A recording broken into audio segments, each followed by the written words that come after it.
Olá, caro aluno, meu nome é Elimane Fonseca. Estaremos a partir de agora fazendo uma revisão, aí 2 blocos de revisão com relação a todo o direito civil, né, esses 2.046 artigos. E você deve estar se perguntando, pô, mas nós vamos conseguir?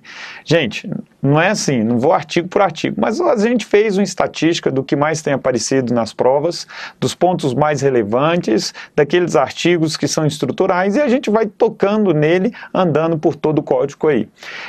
De agora em diante, para ficar mais otimizado o nosso encontro, eu peço a você que abra o teu código, aí deixe aberto do teu lado, pegue uma canetinha vermelha. Nós vamos fazer um estudo aqui cirúrgico, preciso, eu não vou dar grandes explicações, eu vou te dar dicas de como fazer a prova, de como analisar o artigo e não ficar criando aquelas dúvidas que antecedem aí todo o certame, toda a prova, ok?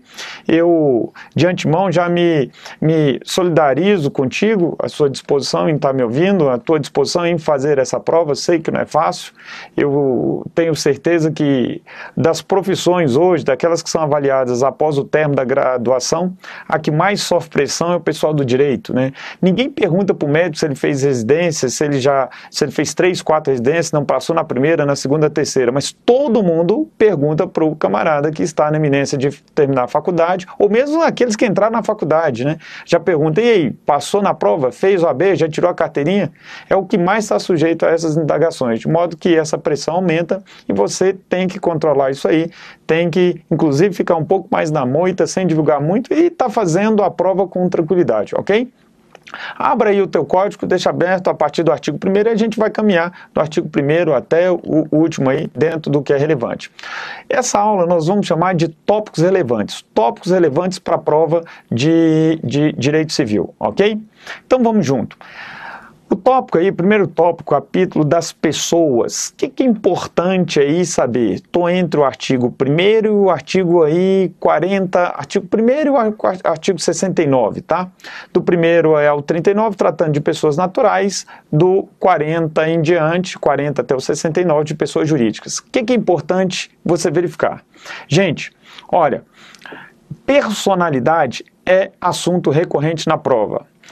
Veja que o artigo 1º diz que a personalidade adquirida, perdão, o artigo 2º diz que a personalidade adquirida no momento em que ocorre o nascimento com vida. E nós sabemos, conforme aí nossos estudos anteriores, que a respiração é o marco a partir do qual a pessoa adquire personalidade.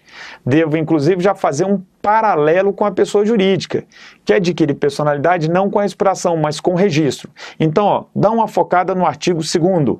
A personalidade da pessoa começa com o nascimento com vida, mas a lei põe a salvo desde a concepção os direitos do nascituro. Então, nós podemos afirmar que existem direitos que independem da aquisição efetiva de personalidade. Ok? Chamados direitos de personalidade, o nascituro aí já até possui, né? Proteção à imagem, proteção à honra, alimentos gravídicos, ok? Lembrando que uma vez feito o registro da pessoa natural, esse registro tem natureza declaratória, ao contrário das pessoas jurídicas, cujo registro tem natureza constitutiva. Com relação à pessoa jurídica, gente, especificamente, é importante que você lembre do artigo 45. O artigo 45 diz o seguinte, olha, começa a existência legal das pessoas jurídicas de direito privado com a inscrição dos seus atos constitutivos no respectivo registro. Ok? Esse registro do contrato social ou do estatuto tem natureza o que? Constitutiva, pois é com ele que se adquire personalidade, ao contrário do registro das pessoas naturais, que tem natureza declaratória. Bom, avançando mais um pouquinho, vamos lá para o artigo 11, dá uma lidinha no 11 comigo, olha o que ele fala. Com exceção dos casos previstos em lei, os direitos da personalidade são irrenunciáveis e intransmissíveis, não podendo o seu exercício sofrer limitação voluntária. Nós vimos em aulas anteriores que o artigo 11 traz as características dos direitos da personalidade. Vamos relembrar: irrenunciáveis, intransmissíveis, inalienáveis, extrapatrimoniais, ok? Indisponíveis, perfeito. Bom, o que é importante lembrar aqui dentro dos direitos da personalidade? Gente, cuidado com o artigo 20, que trata da imagem. Salvo se autorizada, né, a imagem de uma pessoa não poderá ser utilizada por outra em propagandas, em propaganda comercial, enfim, ainda que não tenha finalidade econômica.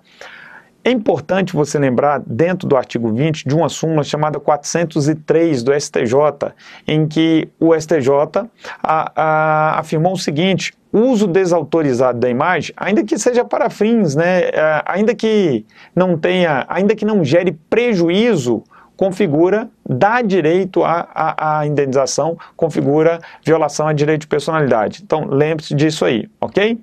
Outro ponto importante aqui dentro, questão da capacidade. Lembra, eu tenho os absolutamente incapazes no artigo 3º, você está aí com ele, e tem os relativamente incapazes no artigo 4º. No artigo 3º, gente, nós temos 3 incisos.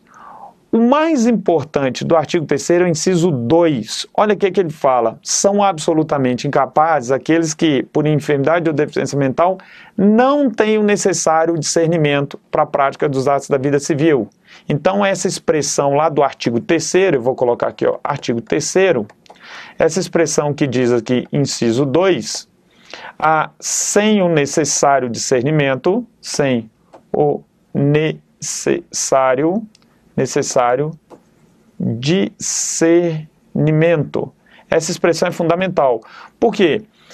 Eu quero que você relacione essa expressão sem o necessário discernimento com o artigo 4º, inciso 2, que trata dos relativamente incapazes, que diz o seguinte: discernimento reduzido. Então, gente, olha só, quem não tem o necessário discernimento é absolutamente incapaz. Quem tem discernimento reduzido, relativamente capaz. Cuidado com isso. Lembrando que a capacidade de fato só é adquirida quando completa-se os 18 anos, conforme o artigo 5º, ou pela emancipação. Por falar em emancipação, lembrando aí daquelas 3 hipóteses: emancipação tácita, judicial, e a emancipação voluntária por escritura pública. Cuidado com o artigo 5º, inciso 1. Lá diz que essa escritura pública independe, essa emancipação, que é a voluntária, ela independe de homologação judicial, ok? Grife esse independe de homologação judicial, fundamental. Ainda no artigo 5º, é importante que você grife também essa expressãozinha que diz, né, uma das causas de emancipação tácita é o exercício de emprego público efetivo. É muito comum o examinador falar que é a posse, e não é. Aí consta exercício, perfeito? Maravilha. Voltando um pouquinho para as pessoas jurídicas. Gente, pessoas jurídicas, conforme artigo 44 e 41, dividido em pessoas jurídicas de direito público, externo e interno. Lembra quais são as pessoas jurídicas de direito privado? Associações, sociedades, fundações, partidos políticos, ok? E organizações religiosas, e por fim a chamada EIRELI, né? Empresa individual de responsabilidade limitada. Cuidado com essa nova EIRELI, pessoa jurídica de direito privado, perfeito? Outra coisa, empresa pública são pessoas jurídicas de direito privado. Avançando mais um pouquinho dentro de pessoa jurídica, a questão lá da desconsideração da personalidade jurídica do artigo 50. Muito cuidado. Vamos dar uma lidinha, olha o que ele fala. Nas hipóteses em que a pessoa jurídica for utilizada com abuso configurado pelo desvio de finalidade ou pela confusão patrimonial, o juiz pode, né, a requerimento de quem? Da parte ou do MP, autorizar que os bens particulares dos sócios satisfaçam os débitos que são, na verdade, da PJ. Então, lembra, com relação ao artigo 50, o Código Civil adotou a teoria maior, onde se exige, né, como espécies de abuso, a demonstração do desvio de finalidade ou da confusão patrimonial. No que diz respeito ao CDC, o STJ diz que, nesse caso, adota-se a chamada teoria menor, onde basta a demonstração da insolvência aí. Perfeito? Muito cuidado com esse artigo. Descendo um pouquinho aí, logo depois, artigo 52. Gente, vamos ler o artigo 52 devagarzinho, olha. Aplica-se às pessoas jurídicas no que couber a proteção, a mesma proteção que se dá aos direitos da personalidade, ok? Lembrando que pessoa jurídica pode ser vítima de dano moral, conforme a súmula 227 do STJ, porque possui honra objetiva. Bota no teu coração isso. Honra objetiva, e não honra subjetiva, né? Pode até ser vítima aí de difamação, mas não pode ser vítima, por exemplo, aí de uma injúria, ok? Maravilha, você está entendendo? Tranquilidade, estamos no código. Bom, descendo mais um pouquinho no código, aí dentro da parte geral, importante que você lembre, gente, fundamental, dos bens reciprocamente considerados. E aqui quero tratar com você do artigo 93, que trata das pertenças. O que são pertenças? São espécies de bens acessórios, que não seguem a chamada lei de gravitação jurídica, segundo a qual o acessório segue a sorte principal. Vamos ler junto o 93, olha o que ele fala. São pertenças os bens que, não constituindo parte integrante de outro, é muito comum a prova cobrar pertença falando que, retirando esse não, dizendo que constitui parte integrante. Não. São pertenças os bens que, não constituindo parte integrante de outro, se destinam de modo duradouro ao uso, serviço ou ao formalizamento do bem principal. Tá? E o 94 dizendo que os negócios jurídicos que dizem respeito ao bem principal não abrangem as pertenças. Muito cuidado, preste bem atenção no artigo 96, que trata das benfeitorias. Quais são aí as nossas 3 espécies de benfeitorias: necessárias, úteis e voluptuárias. Aqui, gente, eu quero abrir um parêntese e dar um salto lá para posse, ok? Quero dar um salto para posse. Se a gente for para o artigo, agora eu quero que você abra do artigo 1196 ao artigo 1224. Preste bem atenção na lousa. Olha só, quando a gente fala de posse, ou melhor, quando a gente fala de direito das coisas, é importante que você perceba que o direito das coisas é composto de quê? De direito real, todos ali do artigo 1225, e de posse, não é isso? Posse. Quando a gente fala de posse, alguns temas são fundamentais. A aquisição da posse, o modo como é adquirida, aquisição, ok? Ora, a perda da posse, você pode olhar aí, perda da posse, a sua classificação, ok? E os seus efeitos. Bom, com relação aos efeitos, e faço referência a esses efeitos, por conta das benfeitorias, eu tenho aqui alguns efeitos. Lembra? Primeiro efeito aí da posse, proteção possessória. E nós sabemos que a proteção possessória pode se dar mediante o quê? Mediante a utilização da autotutela, de esforço imediato e legítima defesa da posse, ou mediante aí a utilização de medidas judiciais. Lembra de quais são as medidas judiciais que trazem proteção à posse? Reintegração de posse, no caso de esbulho, manutenção de posse, no caso de turbação, e interdito proibitório, no caso de efetiva ameaça com relação à posse. Perfeito? Um outro efeito que nós temos aí da posse é a possibilidade de quê? De aquisição por uso capião. A posse leva uso capião. Ah, professor, mas você não estava na parte geral, o que você está fazendo aí? Me aguarde, vamos junto, confia. Tá? Uso capião, com todas aquelas modalidades, não é isso? Uso capião extraordinário, uso capião ordinário, constitucional, rural, urbana, tabular, indígena, ok? Agora aquela do 1240A, que é chamada uso capião familiar ou conjugal, conforme a doutrina adotada. Outro efeito, direito aos frutos, mais produtos. Quem tem a posse, a princípio, tem direito aos frutos e produtos, ok? Produtos. E um efeito aqui, e esse eu quero tratar com mais cuidado, é direito à indenização por benfeitorias. Tá? Essas benfeitorias são definidas onde? Benfeitorias são definidas no artigo 96. Mas o artigo, olha, quando eu estou fazendo a prova, eu tenho que ler o artigo 96, o artigo 97, 96 me traz aquelas 3 espécies de posse necessária, benfeitorias necessárias, úteis e as voluptuárias. Vem o 97 e diz que não é benfeitoria qualquer melhoramento que não tem intervenção do homem. E aí eu devo saltar para onde? Para o 1119 e 1119 e 1119 e 1120. 1119 diz o quê? Olha só, não se considera, perdão, gente, 1225, 1219, tá? Só para 1219 e 1220, corrigindo aí.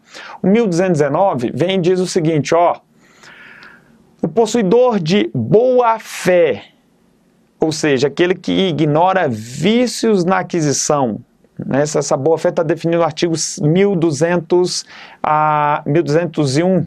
O possuidor de boa fé tem direito de ser indenizado pelo valor das benfeitorias necessárias, úteis, e quantas voluptuárias ele tem a possibilidade de retirá-las sem prejuízo do bem que fica.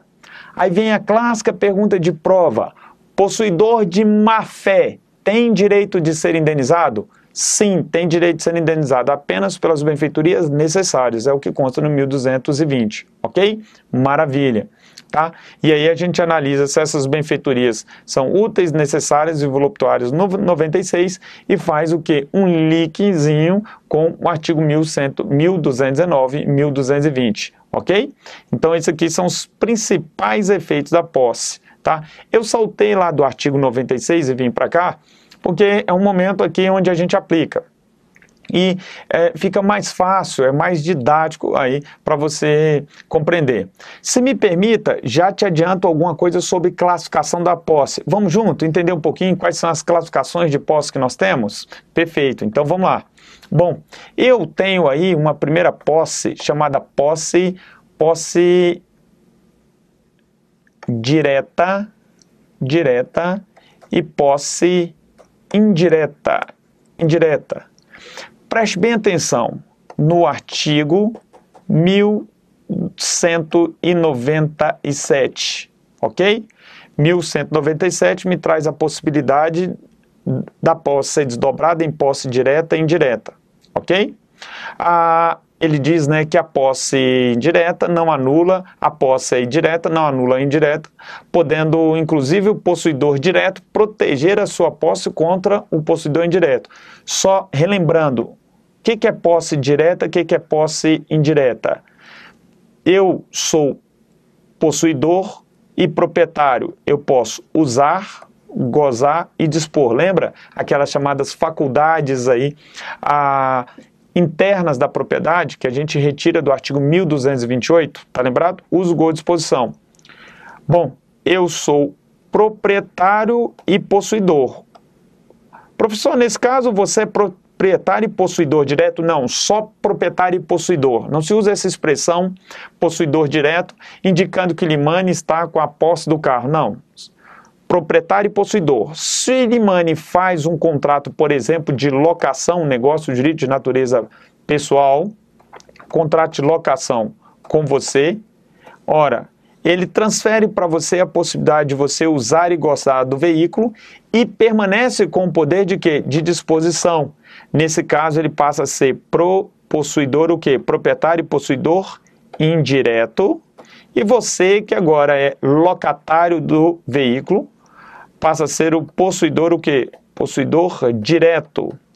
Lembrando que essa posse direta, ela tem algumas características, né? Essa posse direta, ela é chamada temporária. Por que temporária? Porque um dia acaba. Ora, ela é considerada subordinada, ok? Subordinada. Por que subordinada? Porque os seus poderes de extensão estão vinculados ao negócio jurídico que deu origem. Veja, aqui eu tenho um contrato de locação, mas poderia ser um negócio de natureza real, um usufruto. Se fosse um usufruto, o usufrutuário poderia o quê? Usar e gozar. No caso, se fosse um direito real de habitação, aquele que tem o direito real de habitação em seu favor, né, o habitador, pouco utilizada essa expressão, Ele só pode o quê? Usar para si ou para sua família. Ele não pode explorar economicamente, extraindo frutos e produtos, ok? Daí falar que a posse direta ela é sempre temporária e sempre subordinada. Gente, posse, possuidor direto e possuidor indireto. Ora, possui aí posses...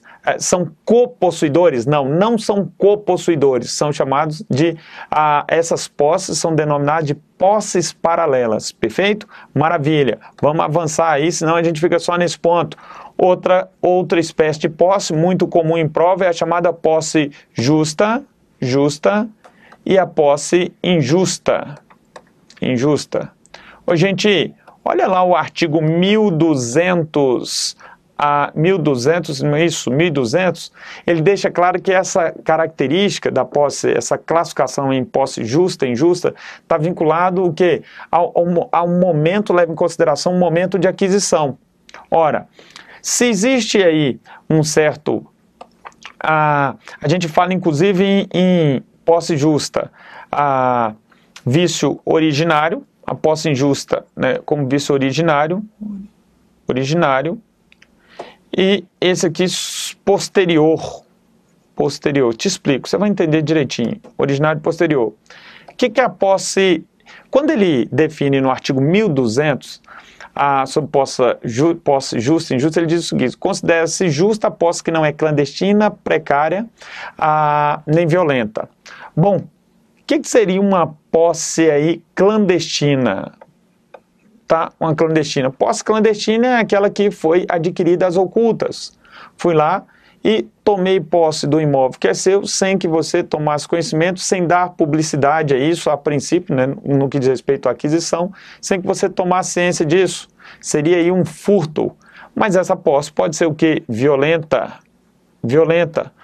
Utilizei de força para lhe esbulhar. Ou essa posse pode ser o quê? Precária. Ela é injusta em razão da precariedade. Quando é que eu tenho uma posse precária? A posse precária é a posse daquele cara que obteve de forma legítima a coisa, porém se nega a restituí-la, ok? Seria então você, no caso, como sendo um comodatário, inimane comodante, que faz aí o comodato do imóvel ou mesmo do veículo para você, agora, vencido esse comodato, pede de volta e você se nega a restituir. A sua posse passa a ser precária. Daí falar que é um vício posterior, não é bem ali na aquisição. Gente, fundamental, lembre-se, a posse injusta é relativa. Por que é relativa então, Ilimane? Por que ela é relativa? Porque ela deve ser aferida em face da pessoa que foi esbulhada ou tombada. Tá? Preste bem atenção na ideia. Tá? Furtei o teu relógio, ok? A minha posse em relação a você, a minha posse é injusta em razão da clandestinidade, perfeito? Agora vem alguém e me toma o relógio, alguém que não seja você. Ora, a minha posse em relação a esse terceiro que está na iminência de tomar ou tomou o relógio, a minha posse é justa, ok? Ela é injusta em relação a você, mas ela é justa em relação a terceiro. Daí falar na relatividade da posse injusta. Bota isso no teu coração. Outra classificação que nós temos aí, posse de boa fé e má fé, né? Boa fé e versus, vamos colocar versus má fé. Estou lá no artigo 1201. Gente, isso aqui é o que a gente chama de critério psicológico, tá? Essa classificação leva em consideração o conhecimento que a pessoa tinha com relação aos vícios que inquinam a aquisição. Tá? Que maculam a aquisição. Comprei o imóvel, a escritura estava toda falsificada, foi passado para trás. A minha posse é o quê? Minha posse é de boa fé, porque eu não sabia, nem tinha como saber dessa mácula na escritura pública, que em tese aí legitimaria a transferência da propriedade de você para mim, ok? Então veja que a posse de boa e má fé está vinculada a conhecimento com relação a vícios que maculam a aquisição. Essa é a ideia. Beleza? Artigo 1201. Eu queria que você atentasse, gente, para um artigo que é muito comum em prova, tanto do CESP, como da Carlos Chagas, como da FGV, ok? Que é o artigo 1208. O 1208, tá? Já aproveitando aí, 1208 trata de quê? Da detenção. Detenção. Por que detenção? Ele fala o seguinte: não induz posse os atos de mera violência, os atos de tolerância, como os atos de permissão, nem os atos de violência, nem a clandestinidade, senão quando cessar a clandestinidade ou violência, não é isso? Se não induz posse, induz o quê? Detenção. Aqui eu quero que você perceba que o legislador está falando de detenção de duas espécies. Uma detenção por tolerância, e uma detenção, que não se confunde com posse, detenção por permissão. Permissão. Ô, gente, o que seria essa detenção por tolerância, ok? Estou viajando e deixo você cuidando da minha casa. Ora, você é possuidor? Não, você não é possuidor. Você exerce a posse em nome alheio. Logo, você é detentor, né? É o caseiro, a pessoa que cuida, o motorista. Ora, se você está nessa condição, você não tem posse, você não pode adquirir por escapião, você não tem medidas possessórias em seu favor, salvo, né, o desforço imediato e a legítima defesa. Agora, se você vem de outro estado aí para estudar e de repente eu deixo você ficar ali, né, num quarto lá da minha casa, você tem o que? Posse? Não, você tem a detenção. Detenção por tolerância seria o que? Uma autorização, né? Uma autorização aí para uso da coisa, tá? Para o uso da coisa, ok? Aqui embaixo eu também tenho uma autorização para o uso da coisa, autorização para uso da coisa. O que difere a detenção da permissão? A detenção eu tenho uma autorização tácita. Sabe aquela coisa de você chegar e colocar o seu carro na minha vaga? Isso é uma autorização tácita. Aqui eu tenho o quê? Uma autorização expressa. Né? Você mora lá no condomínio e joga o teu carro, bota o teu carro, coloca o teu carro na vaga da minha garagem, sem que eu tenha autorizado, enfim, eu nem me oponho quanto a isso. Aí eu tenho uma detenção, a sua situação é de detentor por tolerância e não detentor por permissão. Agora, se de repente eu deixo você colocar lá e você não tem total poder sobre a coisa, a sua situação é de detentor por permissão, ok? Uma autorização inclusive prévia para o uso da coisa, ok? Beleza? Maravilha. Espero que você tenha entendido aí a posse, ok? Então, ó, em casa, o que você vai fazer? Depois dá uma lidinha no artigo 1196, 1197, 1198. Saltar para o 1208, tá? Dê uma lidinha no 1208. Depois você pode saltar para o 1219 e 1220. Que são artigos que normalmente sob posse estão na prova. Não podemos descuidar de quê? Descuidar do 1210. Só relembrando aí, 1210 fala do quê? Da chamada proteção possessória. Veja que a gente deu um salto, né? Saiu lá de pessoas naturais, pessoas jurídicas e veio para cá, mas funciona assim mesmo, ok? Bom, proteção possessória, eu tenho o quê? Os atos de autotutela, e é chamado o que? Heterotutela para alguns, né? Heterotutela. Autotutela, perfeito. Autotutela seria o que? O desforço imediato. Quando é que eu uso o desforço imediato? Ou seja, retoma aquilo que me foi tomado. Quando ocorre o chamado esbulho, não é isso? Esbulho. Quando é que eu uso a legítima defesa? Defesa da posse. Quando ocorre o quê? Turbação, ok? Agora, tutelas são medidas judiciais que protegem a minha posse. Se eu estou sendo ameaçado de perder a posse, eu ajuizo o quê? Um interdito proibitório, não é isso? Proibitório, para afastar o quê? Ameaça. São palavras-chave aí que vão aparecer na hora da prova. Se estão perturbando a minha posse, já há uma efetiva perturbação, não mais uma ameaça, eu tenho o quê? a manutenção, não é isso? Manutenção aí de posse. Perfeito? Manutenção de posse em caso de quê? De turbação. E, por fim, se já fui desapossado, eu tenho a chamada o quê? Reintegração de posse, porque ocorreu o quê? Ocorreu o esbulho, tá? Lembrando que entre possessórias existe o quê? Existe o chamado princípio da fungibilidade, lá do artigo 943 do CPC, né? Não obsta aí a apreciação do judiciário, a interposição, né, ajuizamento de uma ação no lugar de outra, ok? Maravilha, fechamos posses, fechamos pessoas naturais, fechamos pessoas jurídicas rapidinho. No próximo bloco aí a gente dá uma abordada nos negócios jurídicos, obrigações e tenta fechar com o máximo de precisão aí para você ter êxito nessa prova, ok? Meu nome é Elimane Fonseca e a gente se encontra no próximo bloco.